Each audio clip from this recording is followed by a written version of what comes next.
Hello everyone, welcome back to my class. I am Chaitra. In the last video we had discussed about the basic addressing modes that we were using in the instruction set, isn't it? So today we shall look about some more instruction set that we are used in your addressing modes. The next type of your addressing mode is your indexing arrays. So indexing array is having a slight difference in your indirect addressing mode.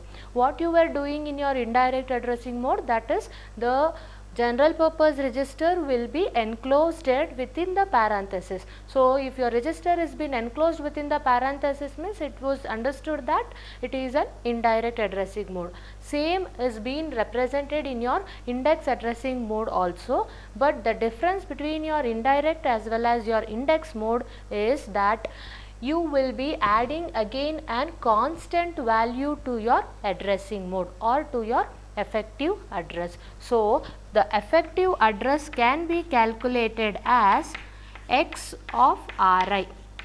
So in your indirected mode, the general purpose register will be enclosed within the bracket, isn't it? Then you will be calling it as an indirect mode. Now to this indirect mode, you will be adding a constant value. This constant value you will be calling it as an offset or displacement. So this is the difference between your indirect as well as your index addressing mode. So how this index addressing mode will work upon? So let's look upon in your memory mapping function. So in this index addressing mode, the offset or displacement can be a constant value or else it can be an address of your memory location. So here I have written a two memory mapping of your instruction set, whereas in your first case, consider this is a first case, let it be a second case. In your first case, the offset or displacement, what is the offset? The constant value you will be calling it as an offset or displacement. So here in the first case, the offset or the displacement value is being given as a value itself in the instruction. So now what the instruction is, add 50 R1 comma R2. So the offset value or the x value, x is being given as the value itself in the instruction explicitly. So now I am going to check the contents of my R1 register. So coming on to my R1 register, 1000 is my memory location. So I need to add 50 offset to my indirect register. So my effective address to get the operand where the content of the register is being present will be present in the 1050th location. Fine. So instruction 50 R1, R1 alli enide. So in that R1 you will be having the memory address of 1000. So I will be going to R1, sorry, 1000 memory location. From 1000 memory location again I will be adding the x constant value. Why? Because to calculate the effective address in your index addressing mode, I need to calculate or I need to sum up my constant value, that is your offset as well as your general purpose register. So I can write it this also as x plus Ri. So now I will be going to calculate the effective address. First I will be going and checking my general purpose register R1. Here in the R1 I got the memory address as 1000. Now I coming back to my 1000 memory location. What I need to add it on? The constant value 50. So I will be adding the constant value 50 to my memory address, that is 1000. Next I will be getting 1050. Here my actual content of the register is being present. So you will be calling this as an effective address of my instruction. Fine. So in the second case, here the constant value or the x value is being given as a value in the instruction itself. Sometimes this x value will be present in the general purpose register. Here directly I have given the memory location in the instruction, and in the general purpose register the offset or the displacement value will be present. So again your instruction add 1000 R1 comma R2. So what I need to do, I will be going and checking my general purpose register content. What it is been present here, R1 is 50 value. Again I will be coming back to my 1000 memory location, add upon my 50 constant value to this memory address, and then I will be reaching my effective address position. That is what? 1050th position, where my actual operand is being present. Here it becomes an effective addressing. So this is how your index addressing mode gets operates. So same as your indirect addressing mode, but the difference here is in your index addressing mode you will be adding upon a constant value, that is your offset or displacement. So you need to add upon your offset or displacement, either that that offset will be given in the instruction directly, or it will be present in your general purpose register. Fine. So now let us look upon a simple program how this index addressing mode gets operates. Here is a simple example to compute the sum of the test scores of a student in all the tests. So consider here a memory mapping, that is student ID test 1, test 2, test 3. So next again comes with the second student, that is again your student ID test 1, test 2, test 3. So how this memory mapping will get work on with a simple program, that is with your index addressing mode. Fine. So again in the previous class we had explained for your indirect addressing mode, the same program is been explained here in the index addressing mode, but the slight difference here, that is in that previous example we were calculating the sum of n students. Here you will be calculating the sum of the test scores for each student in all the tests. Fine. So the first student will be placing in the memory mapping, or memory address will be placed to the list value. So the R0 register will always be holding the list of students. Next R1, R2, R3 registers will be used to hold the values that is being scored in test 1, test 2, test 3 respectively. Next R4 register will be used to hold the number of students that are been taking the test. That is, if the 10 students are taking the test, means R4 register will be holding the value of 10. If there are 20 students, 20. If there are 100 students, then R4 register will be holding the value of 100. Fine. So let's look about the instructions that is being interrupted in your program. So the very first instruction is your move n comma R4. So what is there in the n place? So number of students who are taking the test, that value will be stored in your R4 register. If 10 students, so 10 value will get stored in your R4 register. Next is move hash list comma R0. So R0 will be placing to the first element or the first student of your test they are attempting. Fine. Next, clear R1, R2, R3. Why? Because why I am clearing? Because R1, R2, R3 registers are holding the test values of test 1, test 2, test 3. So initially all these three registers will be cleared to 0, and as when the instruction get processed, the test 1 marks go and fit into the R1 register, test 2 marks get fit into your R2 register, as well as test 3 to R3 register. Next, add 4 R0 comma R1. So add 4 R0 comma R1 means list plus 4, that is test 1 marks will be placed to your R1 register, and again add 8 R0 to R2. So again 8 R0 means list plus 4, again plus 4 will be gets incremented to place to the next test score. So list plus 4 to list plus 8. So test 2 marks will get and fit into your R2 register. And again add 12 R0 comma R3. Again list plus 8 plus 4 will be getting into your list plus 12. Again list plus 12 allenide. Sorry, again list plus 12 will get into your test 3 score. So now the test 3 score will come and fit into your R3 register. Now the first students, that is the student ID test 1, test 2, test 3 mark is being get stored to your R1, R2, R3 registers. Fine. Now I got all the test scores of one student. What the problem statement of my program? I need to find out the test scores of all the tests of all the students. Now I found out only one student test marks of all the 3 tests, that is 1, 2, 3.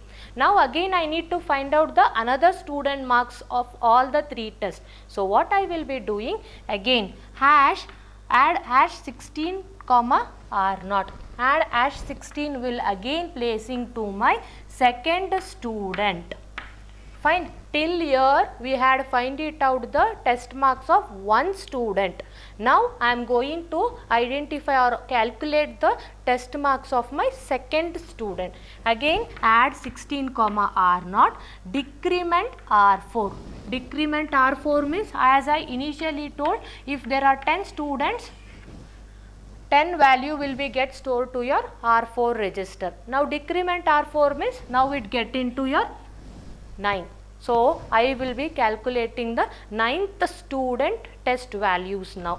So again decrement R4, branch greater than 0, back. If the condition is true, yes, true. That is 9 is greater than 0, isn't it? So again I will be going back to the loop. Fine. Again I will be processing the same instructions. So now I will be calculating the test score of my second student. Here I have been decremented R4, right? For my first student I calculated, consider it is an A student. I calculated the test scores of all the A students values. Now I need to calculate the test score of all the B student value. So I have been decremented R4 and I am executing the same instruction again. Add 4 R0 comma R1. Again it will be coming on to add 4 R0 comma R1, test 2 values of second student, test 1, test 2, test 3. Fine, understood. This is how this continuation of loop until where? Until the condition gets fails. That is 10, 9, 8, 7, 6, 5, 4, 3, 2, 1, 0. When it reaches 0, your condition gets failed out and you will be exiting of the loop. Fine. Next what you will be doing, now your R1, R2, R3 register, what it is been having? It is having the test scores of all the tests of all the students, right? Now I will be transferring these values. R1 is been having the test 1 scores of all the students. R2 is having the test scores of all the test 2 scores of all the students. R3 is having the test 3 scores of all the students. Now I will be transferring these values to the respective labels, that is your sum1, sum2, sum3. Fine. This is how you will be calculating the test scores for all the students in all the tests. This is how your index addressing mode gets operates. Fine. Understood? So the next variation of your index addressing mode is index mode with base offset. Coming on to the variation of your index addressing mode, there are two variations in your index addressing. The very first is base with index mode and the second one is base with index and offset mode. So in the previous index addressing mode, what you were doing, so you will be having an index general purpose register. Along with the general purpose register, you will be adding upon a constant value, that is your offset or displacement. Here what you will be doing, to calculate your effective address, you will be using two general purpose register, that is your RI and RG. So whereas RI is used as a general purpose register and RJ is being used to store the value of X. That is, you might be looking that where is the value of X here. So the second register will be handling to carry the contents of X. Either it might be a value or it might be the address of your memory location. That is why the name is being called it as base with index mode. Fine. So the second variation is base with index and offset mode. So again 2 registers you will be using. Along with these 2 registers you will be using an offset or displacement value. Then for what purpose these 2 registers has been used? Again these 2 registers are being used to carry out the operands. So whatever the operands, if you are carrying out with the 2 operand values, then you can use up with 2 general purpose registers and 1 cons x value, that is your offset or displacement. Fine. This is all about your index addressing mode. Now let's move on to the next type of your addressing mode, that is your relative addressing mode. So what do you mean by relative addressing mode? This is another flexible type of your addressing mode where you will be using the program counter to hold the value of the operands. So this x will be a constant value, that is offset or displacement, whereas program counter will be carrying out the task of carrying the contents of the operands. So again your effective address will be calculated as x plus PC, x into PC, that is your x is your offset or displacement, whereas the PC is your program counter, whereas this program counter is responsible to carry out the contents of your operands. In the previous addressing mode, the operands will be always carried out by your general purpose registers. It might be R1, R2, R3, whatever the name you were giving. But in your relative addressing mode, this function will be carried out by your PC. That might be your program counter. Fine. That is why it is being called it as relative addressing mode. Fine. So the last type of your addressing mode is your additional modes. So these are some of the basic addressing mode, that is your immediate, direct, indirect, index, as well as your relative addressing mode. Out of these addressing modes, again you will be having 2 more additional modes, that is your auto increment and auto decrement. So there is not much difference between your auto increment and auto decrement mode. This auto increment mode is used to calculate or is used to increment the general purpose register to find out the effective address. So in your auto increment mode, how your effective address is being reached means, to calculate your effective address, you will be reaching the contents of the general purpose register and it will be incremented automatically to forward to the next entity. So that is how you will be calculating to your effective address. Again in your auto decrement, first the content of the register will be decremented and then it will be reaching to the the effective address of your general purpose register. In your auto increment mode, first the general purpose register address will be reached and from there to move on to the next entity you will be incrementing it, whereas in your auto decrement mode you will be decrementing the content of the register itself first initially and then you will be reaching to the effective address position. That is what the difference between your auto increment and auto decrement mode. Okay. So when you are writing a general program for your auto increment or your auto decrement mode, in your previous direct mode and indirect mode, you have been find it out the program for calculating the n numbers, sum of n numbers. The same program have been written here, but only thing is there you will be adding another instruction called add R2, R0. But here I will be directly replacing that instruction with auto increment mode. So I will be writing the instruction as add R2 plus R0. So what it means, I will be calculating the effective address and I will be taking the contents of the register and to move on to the next entity I will be incrementing my general purpose register. Same if I need to do up with the auto decrement mode means what I will be doing, I will be first decrementing the contents of my register and then I will be moving to the effective address of this register. Fine. Next I will be taking that contents and I will be moving on to your R2, R0 register.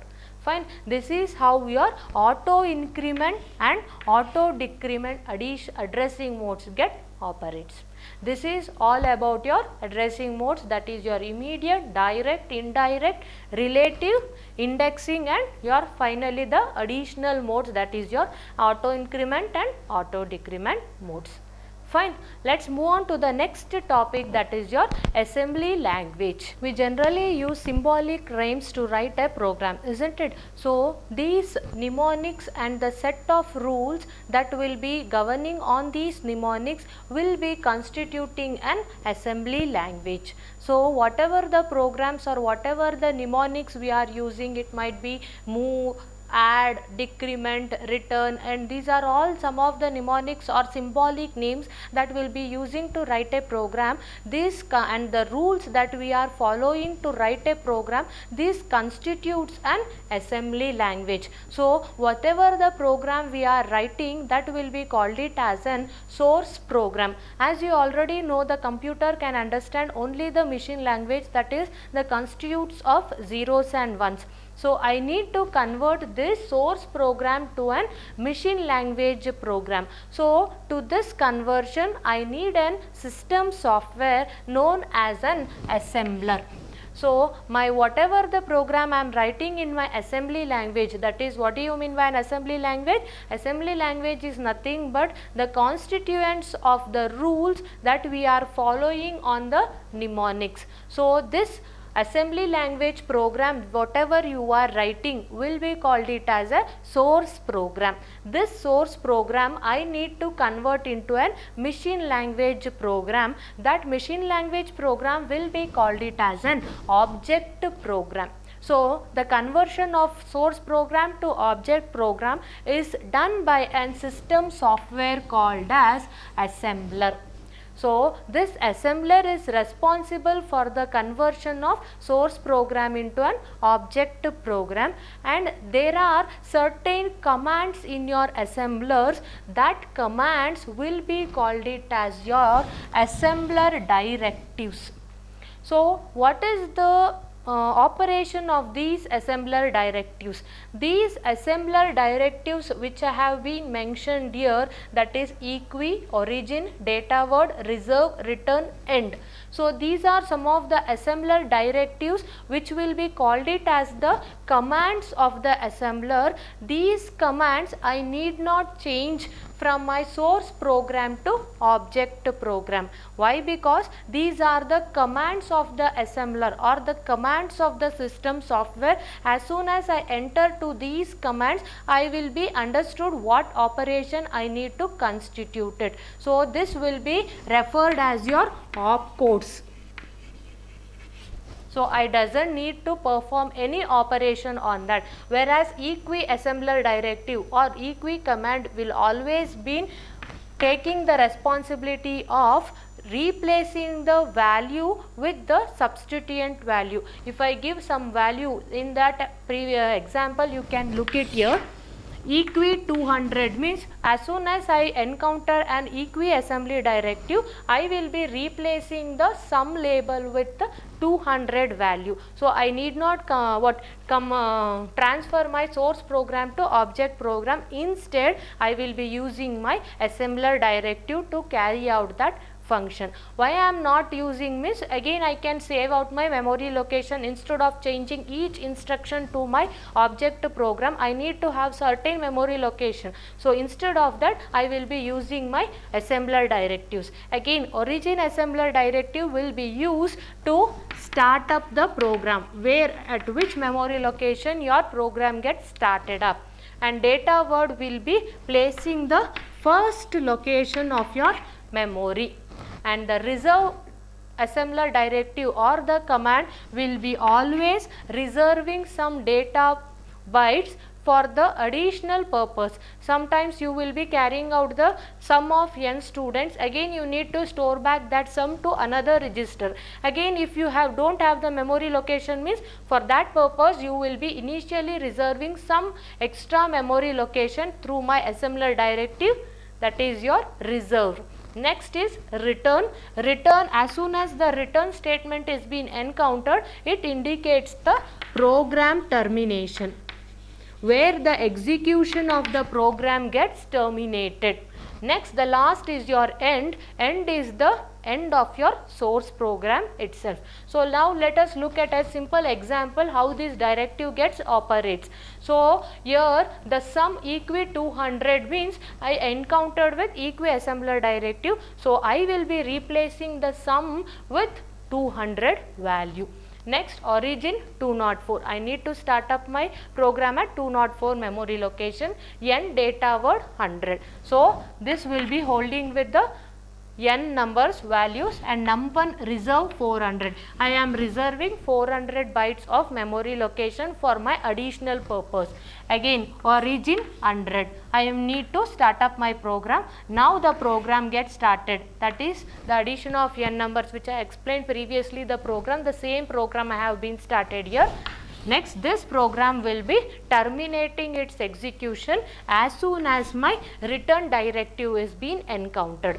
Now this terminates the execution of the program as soon as the return directive is being reached, and end directive will be indicates the end of the source program. So this is how your assembly directive will be operating. Instead of converting my source program to object program, I am using the assembler commands to carry out that operation. If I need to replace the value with some other value, I will be using equi. If I need to start up with, I will be using origin, where the first element should be identified, that data word. Return is termination and end is end of the complete source program itself. Fine. This is how your assembler directive gets operates with the help of your system software called as your assembler. So the assembler is responsible for converting of source program into your object program. This is all about your assembly language, that is the use of mnemonics and their rules. Fine, understood? So we shall. Yes, coming on to your next topic, that is your basic input and output operation. So what is the basic input and output operation? So whatever the input that we are given to a computer, that we will be getting in your display unit, isn't it? So consider a problem that which arises in your basic input and output operation. Suppose now the problem statement which has been given to you is, I need to enter an input from a keyboard that need to be get displayed in your video terminal.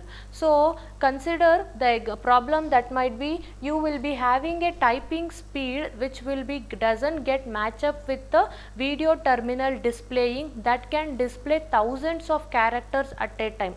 So there is need to have a synchronization between your input device as well as your output device. So to solve up this problem, we had come across the two buffer registers that you will be calling it as data in and data out buffer registers.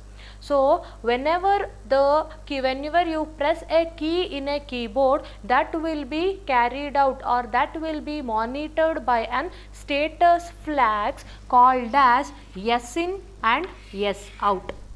So when this S in status flag is 1, it is understood that the buffer register, always the keyboard or the video keyboard input device will be having one buffer register, and the display or the output device will be having another buffer register called as data out. So you will be entering the key when you press in a keyboard, that will be moved on to your data in register, and it will be all these processor, input device and output device will be connected using your bus structure. So when you enter a key in your keyboard, it does not directly move to your processor. What happens? It will be go and fit in your buffer register, that is called as data in. So when the data in is being filled, your S in status flag is set to 1. So when S in is 1, it is understood to the processor that your buffer register is being filled. Now you can read a character from a buffer register. So at that time you can make use that time to enter another key in your keyboard. That is how you will be increasing your typing speed in your keyboard, as well as the coming on to your display unit, that is your output device. Again, the data in register, the data is being read by the processor from the data in register, and then it is sent to your data out register before it reaches to your output device. So it will be dumping to the buffer register called as data out. Once the buffer register data out is being got filled, again this S out will be set to 1. When this S out is set to 1 means some data is present in the data out buffer register. So now the data is being transferred from the processor to the display unit, that is your output or video terminal.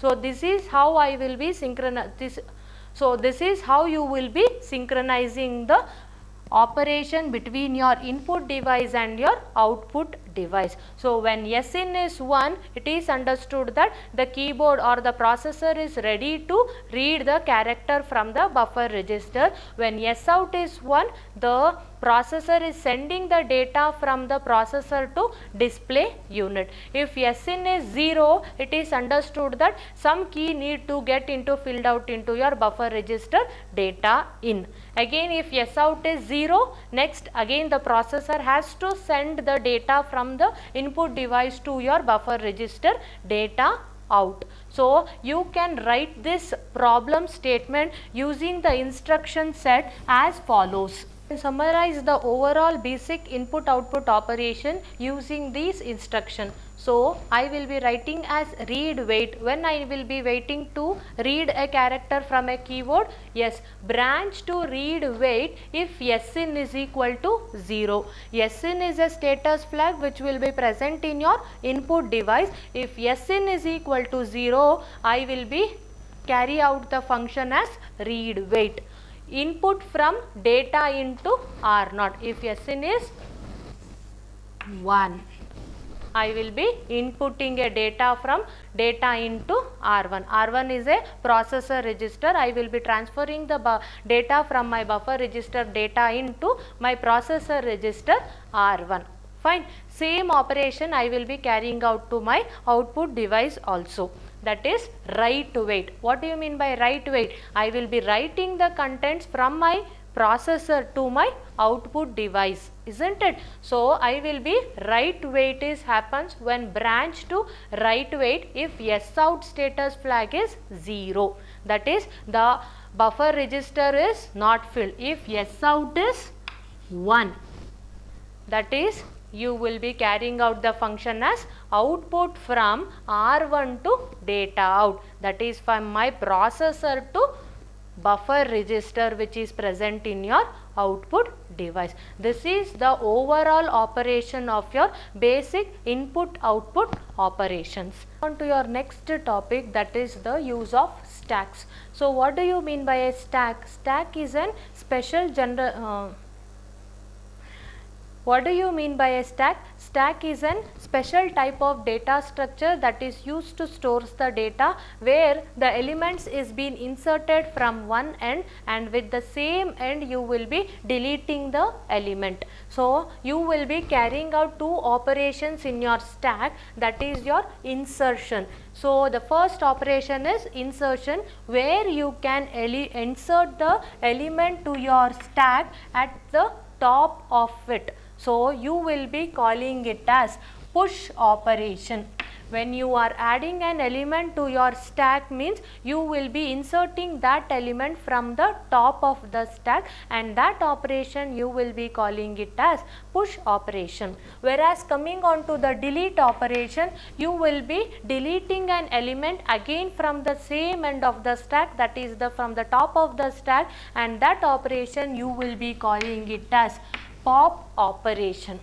Whereas you will be having another pointer register which will be always pointing to the top of the stack at any given time, and that pointer register you will be calling it as SP. Whereas SP is nothing but an stack pointer which will be always pointing to the top of the stack at any given time. Either you insert an element into a stack or you delete an element from the stack, this pointer will be placing to the first element in your stack memory location. Fine. Again here you will be to carry out the push operation. Here it is a memory mapping of your stack, where stack pointer is facing to the top element, that is the current top element. Again you will be having the elements below it, and the right bottom element will be an empty. This will be an bottom element, and you will be carrying out the push and pop operation in a decreasing memory address. Fine. Whereas to carry out the push operation, what might be the instruction you need to write it out? That is, first to carry out the push operation, the instruction will be as follows.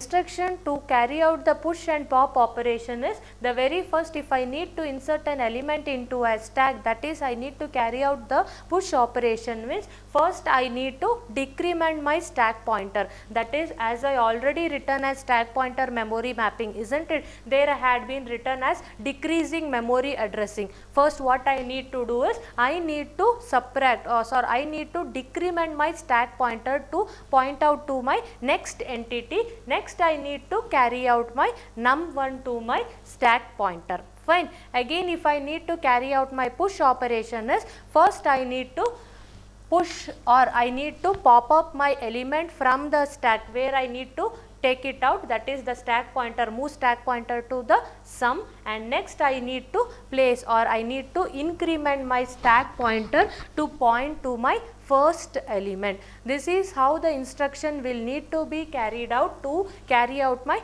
push and pop operation. And two more variations you need to remember in your stack element, that is your safe push and safe pop. So what do you mean by safe push? So I can insert an element to my stack only to certain limit. So if my stack is having an element which, if my stack is full, again if I try to insert an element, means I will be getting it as an push error. Next, if in my stack there are 10 elements, means I have pop out all the 10 elements. Again if I try to pop out the element from my stack, means again I will be redirecting you to an error called as pop error. So I need to look out the the storage capacity of my stack, that is how many memory locations is being allocated to my stack memory, that is, so that I need to carry out based on that element. If safe push means I does not insert an element more than my stack capacity. Next, stack safe pop means if all the elements have been popped out, means again I need not carry out my pop operation. So I need to got to know about my top of the stack as well as the bottom of the stack. If the top of the stack has been reached, I does not need to carry out my push operation. If the bottom of the stack has been reached, means I should not carry out my pop operation. That is what you will be calling it as safe push and safe pop operation. Next type of data structure that you will be carrying out to store the data is queues data structure. Again it is another special type of data structure which is being used to store the data, and the operation will be carried out as same as well as that you will be carrying out in your stacks only. But the difference is, that is in queues you will be carrying out the FIFO operation, that is first in first out. So the insertion of element takes place at one end and the deletion of the element will take place at the another end. That is the difference between your stacks and queues. Fine. So next topic we shall discuss in your next class. Thank you all.